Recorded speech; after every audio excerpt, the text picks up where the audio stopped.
नमस्कार विद्यार्थी मित्रांनो, आज आपण पाठ 5 एक होती समयी या पाठाच्या स्वाध्यायाच्या व्हिडिओला सुरुवात करत आहोत। पहिल्या 3 व्हिडिओमध्ये आपण पाठ्यपुस्तकामध्ये जो पाठ दिलेला आहे एक होती समयी या पाठाचं सविस्तर माहिती बघितलेली आहे। आज स्वाध्यायाला सुरुवात करू। स्वाध्यायामध्ये पहिला प्रश्न आहे, रिकाम्या चौकटी पूर्ण करा। कोसवाळच्या टेकडीवरील समई म्हणून ओळख कोणाला होती? चौकटीमध्ये काय लिहू आपण? अनुताई वाघ। दुसरा आहे, रोपट्याचा वटवृक्ष झालेली संस्था कोणती संस्था होती? बाल ग्राम शिक्षण केंद्र। तिसरा आहे, आयुष्याचा पाया भक्कम करणारे। आयुष्याचा पाया भक्कम करणारे कोण होते? प्राथमिक शिक्षण। तिसऱ्यामध्ये प्राथमिक शिक्षण। चौथा आहे, भाकरीच्या शोधात आयुष्य गमावणारे कोण होते? भाकरीच्या शोधात आयुष्य गमावणारे आदिवासी बालक। दुसरा प्रश्न आहे, प्रश्न दुसरा, खालील घटनांचे परिणाम लिहा। खालील घटनांचे परिणाम लिहा। घटना आणि परिणाम, काय काय परिणाम झाले? घटना कोणती आहे? अनुताईचं निधन। याचा काय परिणाम झाला? तर कोसबाळच्या परिसरातील आदिवासी दुःखी झाले। ताराबाईंनी अनुताईचे अश्रू पुसले। ताराबाईंनी अनुताईचे अश्रू पुसले। डोंगरा एवढे दुःख त्याने फेकून दिले आणि जिद्दीने उभ्या राहिल्या, हा परिणाम झाला। तिसरा आहे, ताराबाईचं निधन। अनुताई वाघ ताराबाईच्या संस्थेच्या संचालक झाल्या।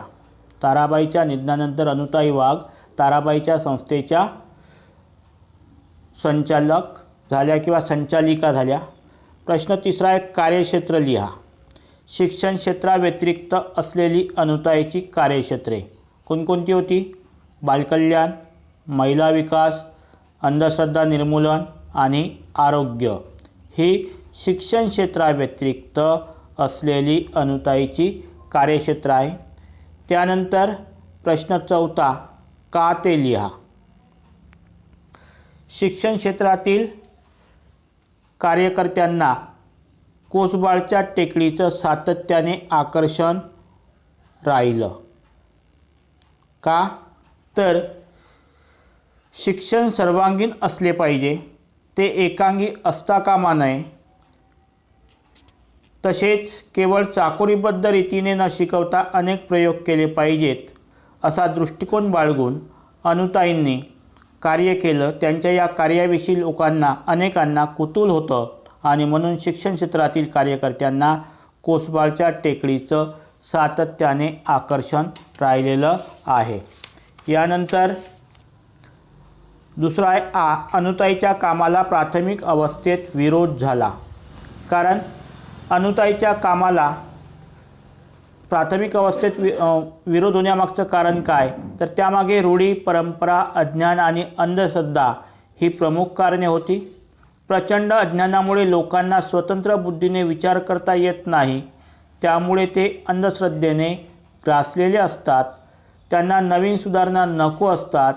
सुधारणांमुळे आपले नुकसान होईल अशी त्यांना भीती वाटते, म्हणून ते शिक्षणाला विरोध करतात। यानंतर खालील शब्दांमधील कल्पना स्पष्ट करा। खालील शब्दांमधील कल्पना स्पष्ट करा। यामध्ये भातुकलीचा खेळ, ज्ञानयज्ञ, ज्ञानगंगा आणि पाऊलखुणा असे 4 कल्पना दिलेल्या आहेत। त्याची आपल्याला माहिती घ्यायची आहे। तर पहिला आहे भातुकलीचा खेळ। लहान मुलांना, विशेषतः मुलींचा खेळ, भातुकलीचा खेळ म्हणजे हा मुलींचा खेळ। यामध्ये खोटा संसार उभारला जातो। संसारोपयोगी चिमुकली भांडी आणली जातात। प्रत्यक्ष संसारात मोठी माणसे जशी वावरतात त्याचं अनुकरण करीत हा खेळ खेळला जातो।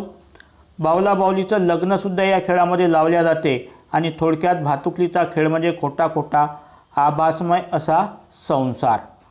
दुसरा आहे ज्ञानयज्ञ। विधीपूर्वक अग्नी पेटवला जातो आणि त्यामध्ये आपल्या जवळच्या पदार्थाची आहुती दिली जाते. अग्नी ती आहुती परमेश्वरापर्यंत पोहोचवतो अशी आपली श्रद्धा आहे. आणि अनुताईने शिक्षण प्रसाराचं कार्य सुरू केलं. त्या कार्यात त्यांनी आपलं सर्वस्व ओतलं. यज्ञात आहुती देतात तशी अनुताईंनी स्वतःच्या जीवनाची आहुती दिली, म्हणून त्यांचे कार्य म्हणजे जणू काही ज्ञानयज्ञच होय. त्यानंतर आहे ज्ञानगंगा. गंगा नदी पवित्र, आपल्या देशामध्ये गंगा नदी जी आहे ती पवित्र मानली जाते. गंगेचे पाणी प्याल्यास आपल्याला पुण्य मिळते, पाप नाहीसं होते, अशा प्रकारची लोकांची श्रद्धा आहे. आणि गंगा नदी घरोघर पोहोचवणे म्हणजे सर्वांचे दुःख दैन्य दूर करणे असा अर्थ रूढ झालेला आहे. आणि अनुताईंनी आदिवासी बालकांपर्यंत शिक्षण नेले. एक प्रकारे त्यांचे जीवन अनुताईंनी पवित्र केलं आणि म्हणून त्यांच्या कार्याला लाक्षणिक अर्थाने ज्ञानगंगा म्हटलेलं आहे. त्यानंतर आहे पाऊलखुणा. पाऊलखुणा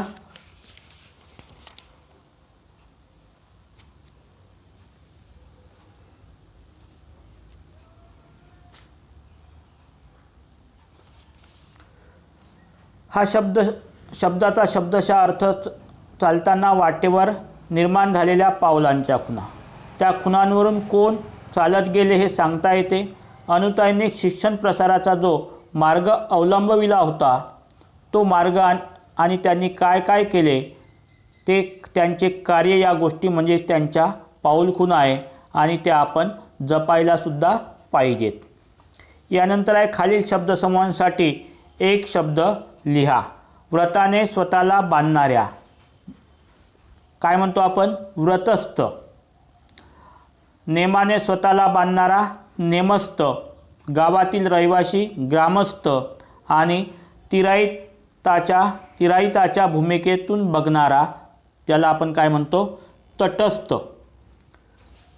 त्यानंतर पुढचा प्रश्न आहे, खाली दिलेल्या शब्दांचा उपसर्ग बदलून विरुद्धार्थी शब्द लिहा. आता या ठिकाणी काय करायचं, उपसर्ग बदलवायचा आहे आणि त्याच्या विरुद्धार्थी शब्द लिहायचा आहे. तर पहिला शब्द आहे सापेक्ष निरपेक्ष. त्यानंतर अनावृष्टी अतिवृष्टी. अनाथ. नंतर आपल्याला काही शब्द दिलेले आहे, अनाथ सनाथ. दुचिन्ह सुचिन्ह. सुपीक नापीक. पुरोगामी अधोगामी. स्वदेशी परदेशी. विजातीय सजातीय. अशा प्रकारे आपल्याला शब्द लिहून काढता येईल. त्यानंतर स्वमत. अनुताई वाघ यांनी दिलेल्या समयच्या उपमेची सार्थकता तुमच्या शब्दामध्ये लिहा. तर अनुताई वाघ यांनी दिलेल्या समयच्या उपमेची सार्थकता आपल्याला आपल्या शब्दामध्ये लिहायची आहे.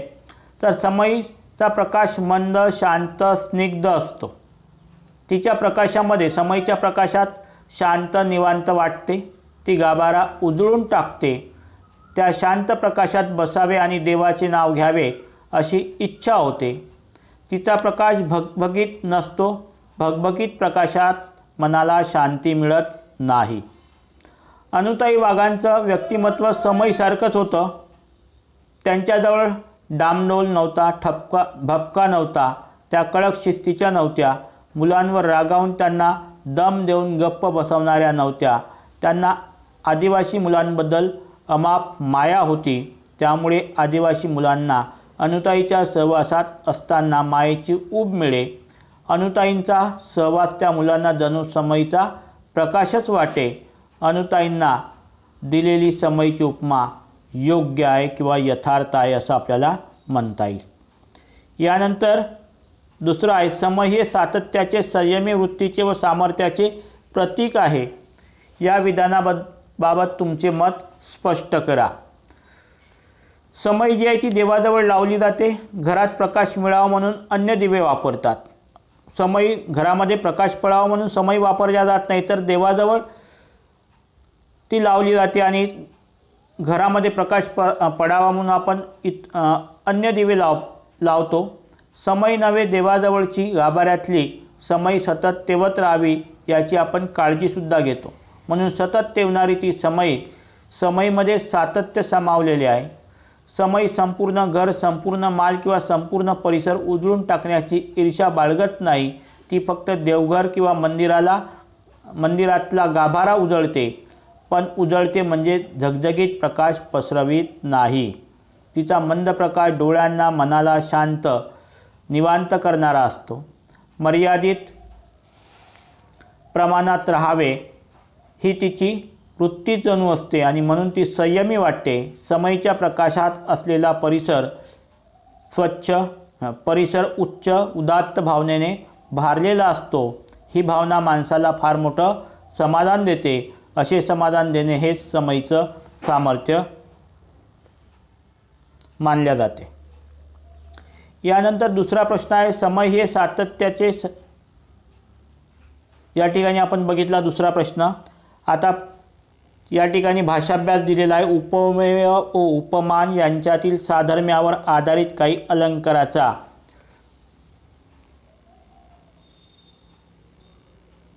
अभ्यास केलेला आहे. आता तर काही अलंकार पाहूया. या ठिकाणी दृष्टांत अलंकार. खालील उदाहरण वाचा आणि समजून घ्या. चंदनाचे हात पाय ही चंदन, तुका म्हणे तैसा सज्जनापासून, पाहता अवगुण मिळेची ना. संत तुकाराम. आता या ठिकाणी संत तुकाराम कोणत्या दोन गोष्टींची तुलना करतात? दोन चौकटी दिल्या आहे. तर संत तुकाराम सज्जन आणि चंदन या दोन गोष्टीची तुलना करीत आहे. चंदनाचे हात पायही चंदन, तुका म्हणे तैसा सज्जनापासून, पाहता अवगुण मिळेची ना. तर या ठिकाणी कोणत्या दोन गोष्टीची तुलना केलेली आहे? सज्जन आणि चंदन. चंदनाचा विशेष गुण कोणता आहे? सुगंधितपणा किंवा सुगंधित. आणि संतांचा विशेष गुण त्यांच्यामध्ये अवगुण नसते, संतांमध्ये अवगुण नसते. त्यानंतर चंदन सर्वांगाने सुगंधित आहे किंवा सुगंधित असते हे त्रिकालबाधित सत्य. आणि सज्जन व्यक्ती अंतर्बाह्य सज्जन असते हे पटवून देण्यासाठी वरील उदाहरण दिलेलं आहे. आता मग दृष्टांत अलंकाराची वैशिष्ट्ये कोणती? तर एखादी गोष्ट पटवून देणे आणि ती पटवून देण्यासाठी समर्पक उदाहरणाचा वापर करणे ही दृष्टांत अलंकाराची लक्षणे आहे. एखादी गोष्ट पटवून देण्यासाठी त्याच अर्थाचं एखादं समर्पक उदाहरण जेव्हा दिलं जाते तेव्हा दृष्टांत अलंकार होतो. आणि यासाठी या पाठ्यपुस्तकामध्ये उदाहरण दिलेलं आहे. लहानपण देगा देवा मुंगी साखरेचाच रवा, ऐरावत रत्न थोर त्याशी अंकुशाचा मार. संत तुकाराम परमेश्वरावर हे मागणे मागतात. कोणते मागणे? लहानपण दे. रत्नासारख्या थोर असलेल्या ऐरावतला सहन करावा लागतो अंकुशाचा मार. मुंगीला ही गोष्ट प्राप्त होते. कोणती? साखरेचा रवा. रवा म्हणजे कण. संत तुकाराम ही गोष्ट पटवून देतात. कोणती? नम्रपणा असावा ही गोष्ट पटवून देतात. आणि मोठेपणातील यातना या उदाहरणाने पटवून देतात. थोर ऐरावताला अंकुशाचा मार. अशा प्रकारची चौकट भरता येईल. अशा प्रकारे पाचवा पाठ जो आहे, एक होती समई, या पाठाचा स्वाध्याय आपण या व्हिडिओमध्ये बघितला. पुढचा भाग पुढच्या व्हिडिओमध्ये बघू. तोपर्यंत नमस्कार.